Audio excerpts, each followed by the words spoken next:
आज हम अभिज्ञान शाकुंतलम की कथा वस्तु के बारे में पढ़ेंगे।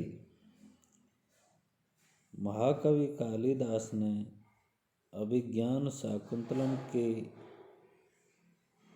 प्रथम अंक से ही अपनी प्रतिभा का चमत्कार दिखाया है।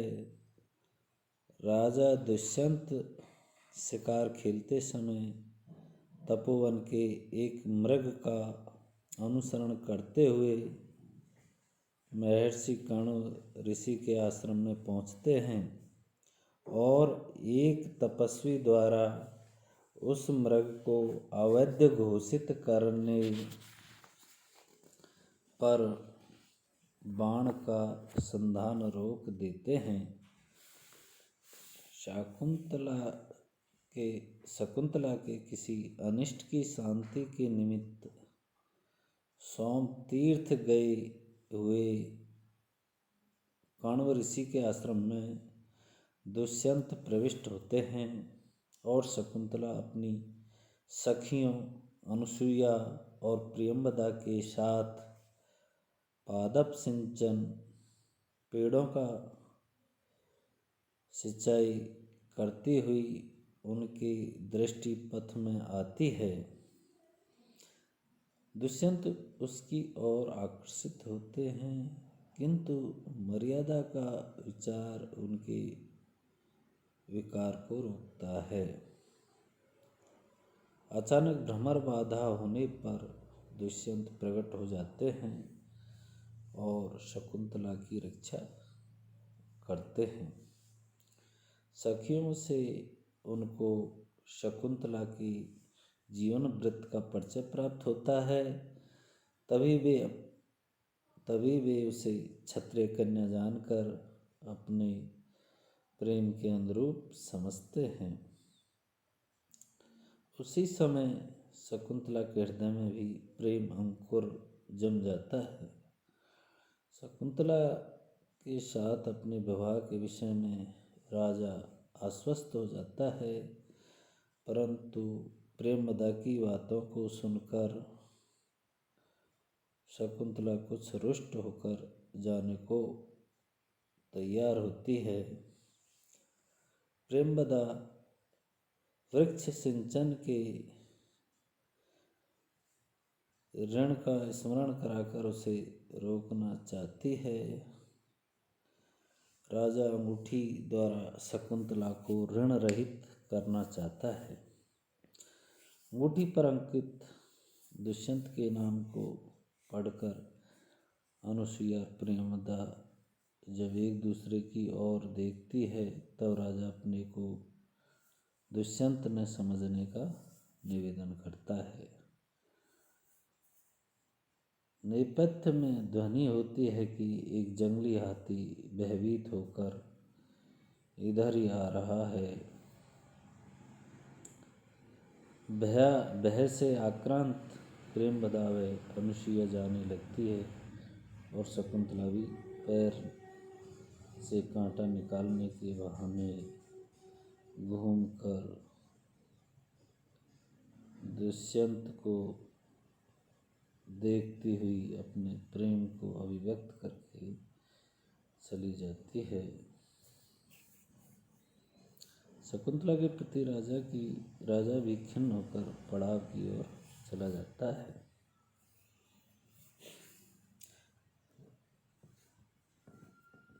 इसके बाद दूसरे अंक में विरह व्यतीत राजा की मनोदशा एवं अपने अंतरंग मित्र विदूषक के साथ वार्तालाप में प्रणयाभिव्यक्ति का चित्रण किया गया है। तपस्वियों द्वारा यज्ञ रक्षार्थ एवं दानवों के दमनार्थ राजा से आश्रम में कतिपय दिवस रुकने की प्रार्थना करा के कवि ने प्रणय पल्लवन के निमित्त उपयुक्त वातावरण की सृष्टि की है। साथ ही माताओं द्वारा प्रत्यावर्तन का संदेश भिजवाकर राजा की अस्थिरता एवं व्याकुलता का अंकन किया है। राजा अपने स्थान पर मांडव्य को माताओं के समीप भेज देता है। मांडव्य के गमन करते समय कालिदास ने राजा द्वारा शकुंतला संबंधी प्रणय को मिथ्या एवं उपहास मात्र कहलवाकर भावी घटना के औचित्य की रक्षा की है। इसके बाद तीसरे अंक में दुष्यंत और शकुंतला की प्रणय पीड़ा मिलन तथा आमोद का स्वाभाविक एवं हृदयवर्जक वर्णन हुआ है। काम पीड़ित शकुंतला पुष्पशैया पर पड़ी है और सखियों उसकी सेवा में तल्लीन है। शकुंतला की काम वेदना और प्रेम के कारण होने वाली आकुलता को देखकर विरह विदग्ध राजा संतोष का अनुभव करता है। शकुंतला सखियों के आग्रह से जब नलिनी पत्र पर नाखूनों से प्रेम पत्र लिख चुकती है तो अवसर पाकर दुष्यंत उपस्थित होकर शकुंतला के प्रति अपने उत्कट मनोविकार को प्रकट कर देता है। प्रणय युगल राजा और शकुंतला को एकांत में छोड़कर दोनों सखियां प्रेमवदा और अनुसुईया चली जाती है। राजा और शकुंतला एकांत कुंज में आमोद प्रमोद एवं अपने प्रेम प्रदर्शन का अवसर प्राप्त करते हैं। कवि ने इस मिलन में नारी की शालीनता, लज्जाशीलता और गरिमा तथा भारतीय संस्कृति की रक्षा करते हुए भी प्रेम की सरस धारा प्रवाहित की है। रात्रि होने लगती है, तभी शकुंतला की अस्वस्थता का समाचार पाकर शांति जल लिए हुए गौतमी आती है।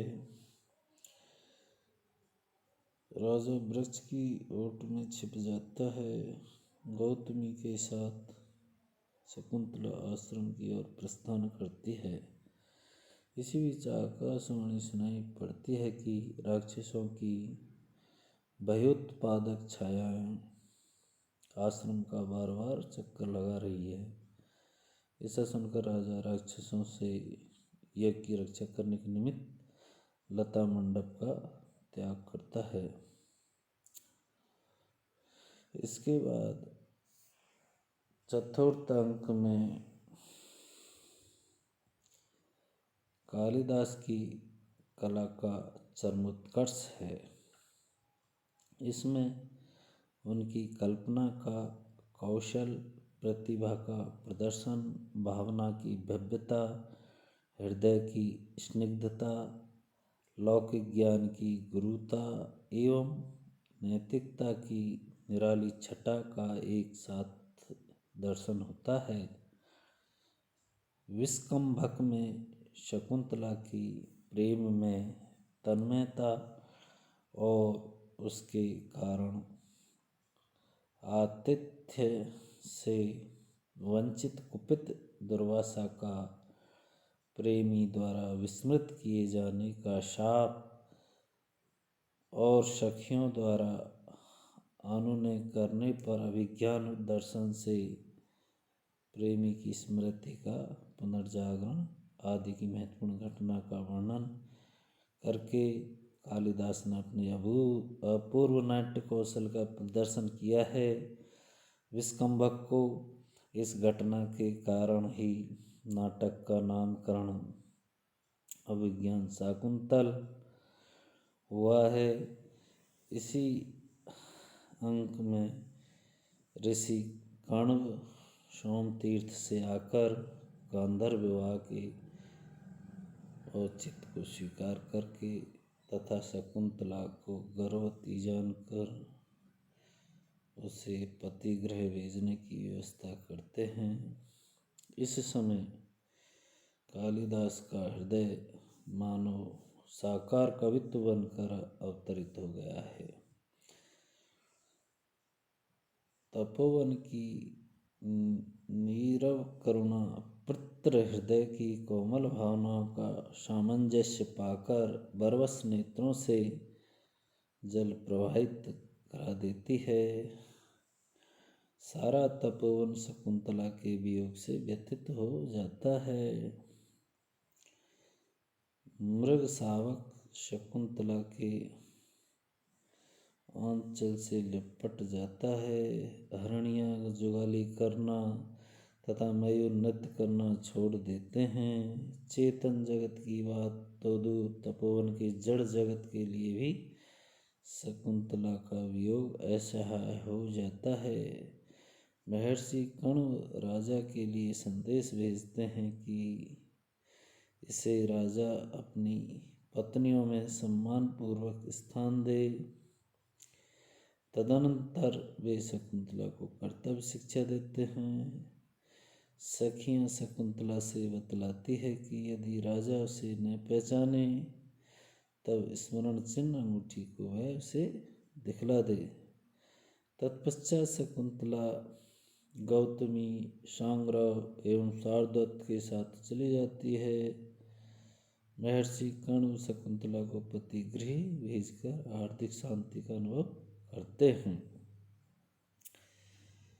इसके बाद पंचम अंक में शकुंतला कण्व के शिष्यों और गौतमी के साथ दुष्यंत की सभा में उपस्थित होती है। दुर्वासा के शाप के कारण दुष्यंत उसे न पहचान कर अपनी पत्नी स्वीकार नहीं करता है।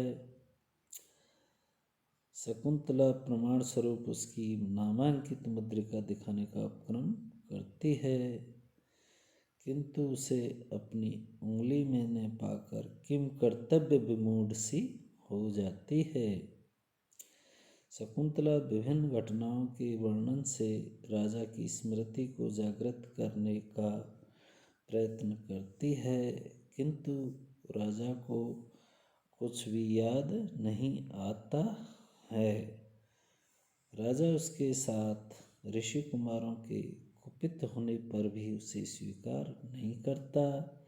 यहाँ एक और गर्भवती पति द्वारा परित्यक्ता अनाथ शकुंतला की करुण दशा देखकर पाषाण भी द्रवित हो उठता है। दूसरी ओर राजा की दृढ़ता और चरित्र की महानता देखकर उसके प्रति श्रद्धा उमड़ पड़ती है।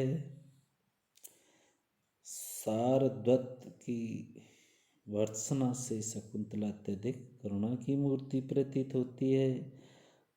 अंत में पुरोहित के गृह गमन करते समय मार्ग से ही उसे स्त्री के रूप में एक दिव्य ज्योति उठा ले जाती है। इस घटना से राजा को संदेह होता है कि कहीं वह भूल तो नहीं कर रहा है।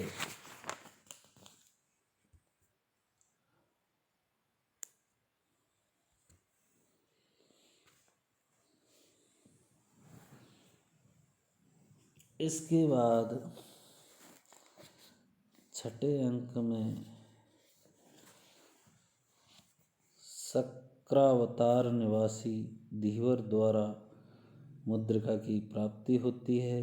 कवि ने उस समय राज्याधिकारियों तथा धीवर के स्वाभाविक वार्तालाप द्वारा तत्कालीन लोक जीवन और कर्मचारियों के स्वभाव का वास्तविक अंकन किया है।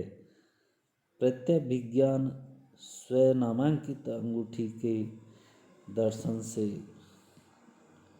राजा की स्मृति सजीव हो जाती है और वह शकुंतला के तिरस्कार जनित मानसिक ताप से दग्ध हो उठता है। पश्चाताप की ज्वाला से दग्ध दुष्यंत चित्रांकन आदि के द्वारा मन बहलाने की चेष्टा करता है। उसका प्रेम परिताप की अग्नि के कारण कुंदन सा बन गया है। उसी समय धनमित्र नामक संतानहीन व्यापारी की मृत्यु की सूचना पाकर राजा का ध्यान अपनी संतानहीनता की ओर जाता है और वह दुखी होने लगता है कि गर्भ धारण करने वाली उसकी पत्नी उसके द्वारा त्याग दी गई। राजा को इसी अवस्था में कालिदास ने इंद्र सारथी मातली द्वारा विदूषक मांडव को पीड़ित कराकर मांडव के आर्तनाद से राजा को स्तंभित करके जो अचानक भाव परिवर्तन किया है, उसके द्वारा अपने मनोविज्ञान संबंधी पांडित्य का प्रमाण भी उपस्थित किया है। वेदना का अचानक आश्चर्य, क्रोध, उत्साह और विनोद में परिणत होना कालिदास की कला का ही कार्य था। कर्तव्यशील राजा विरह व्यथा को त्याग कर अपने मित्र की मुक्ति हेतु ध्वनि के सहारे सरसंधान करता है। तभी मातली राजा के समक्ष उपस्थित होकर इंद्र का संदेश सुनाता है कि आपको काल नेमि के वंशज राक्षसों के दमन हेतु आमंत्रित किया है। राजा उसके साथ रथ पर आरूढ़ होकर स्वर्ग के लिए प्रस्थान करता है। इसके बाद सप्तम अंक में राजा दुष्यंत इंद्र के कार्य की समाप्ति के अनंतर भूतल की ओर गगन मार्ग से आते हुए मारीच ऋषि के आश्रम में प्रविष्ट होते हैं, जहाँ वह सर्वदमन को सिंह के बच्चों से खेलते हुए देखकर आश्चर्यचकित हो जाता है और उसके हृदय में वात्सल्य उमड़ पड़ता है। उसे पुत्र की भांति स्नेह करते हुए गोद में उठा लेता है। उसी समय बालक की भुजा में बद्ध अपराजिता औषधि गिर जाती है, जिसे राजा उठा लेता है, जिससे समीपवर्ती तापसियां को उसके दुष्यंत होने का विश्वास हो जाता है। तभी मुक्त कुंतला विरह व्यथिता तपस्या और प्रेम की मूर्ति शकुंतला उपस्थित होती है। दोनों का करुण मिलन होता है। शिशु द्वारा राजा का परिचय पूछने पर शकुंतला उत्तर देती है, वत्स ते भाग देयानि पृच्छ। इससे आत्मिक वेदना, पति की निष्ठुरता, विधि की विडंबना, अपत्य स्नेह इत्यादि अनेक भावनाओं की व्यंजना एक साथ होती है। शकुंतला अपने पुत्र सहित राजा भगवान मारीच से आशीर्वाद ग्रहण करने उनके पास जाते हैं। महर्षि मारीच दोनों के सुखद संयोग के समाचार को कानों तक पहुंचाते हैं। वे पुत्र सहित दंपति को आशीर्वाद देकर विदा करते हैं और भरत वाक्य के साथ सप्तम अंक समाप्त हो जाता है। इस प्रकार नाटक के कथानक की घटनाओं में पूर्वापर संबंध के साथ स्वाभाविक गति है और उसका विकास अत्यंत कुशलता के साथ हुआ है।